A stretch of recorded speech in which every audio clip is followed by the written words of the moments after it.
Hello guys, কেমন আছেন সবাই? আশা করছি সবাই অনেক অনেক ভালো আছেন।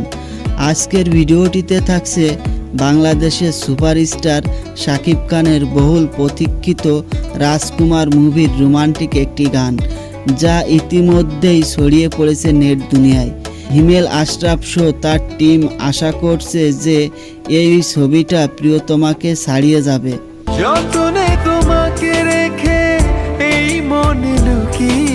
তবে কেমন ছিল দর্শকের অনেক বেশি আশা নিয়ে থাকা রাজকুমার মুভির গান, সেটি দেখা যাক। তোমার রূপ কথাতে আমি হব রাজকুমার।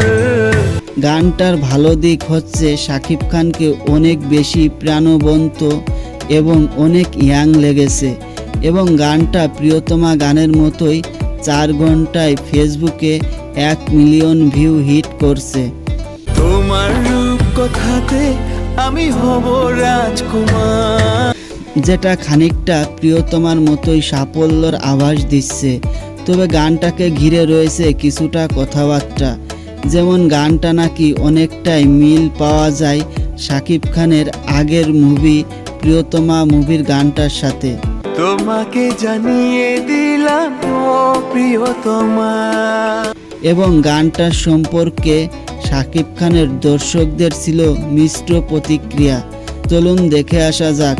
যেমন রিয়াদুল ইসলাম রনি নামে একজন লিখেছেন, প্রিয়তমা গানের সাউন্ড ইফেক্ট ছিল এটা, গানটা আসলে মনের মতো হলো না।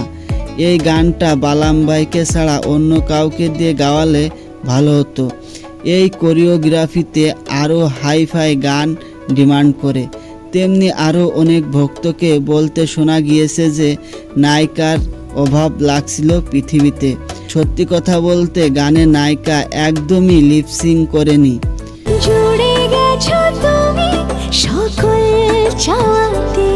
হয়তোবা নায়িকা বাংলা বলতে পারে না, কিন্তু যার কারণে নায়িকা লিপসিং না করায় গানটাকে অনেকটাই প্রাণহীন লেগেছে।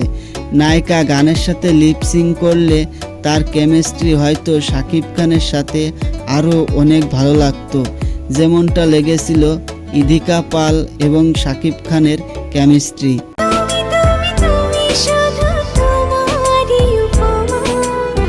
আশাহত যেমন কথা আছে তেমনি আশার কথাও আছে। যেমন অনেকে লিখেছেন, ভাই এইরকম লোকেশন, ক্যামেরার কালার গ্রেডিং শো বাংলার ফিল্মে এইরকম আগে দেখি নাই।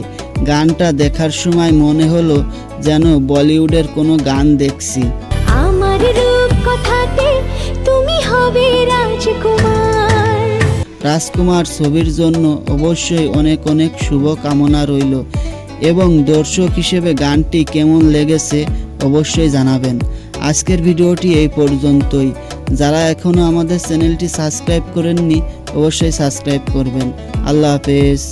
তোমার রূপ কথাতে আমি হব রাজকুমার, তোমাকে জানিয়ে দিলাম ও প্রিয়তমা।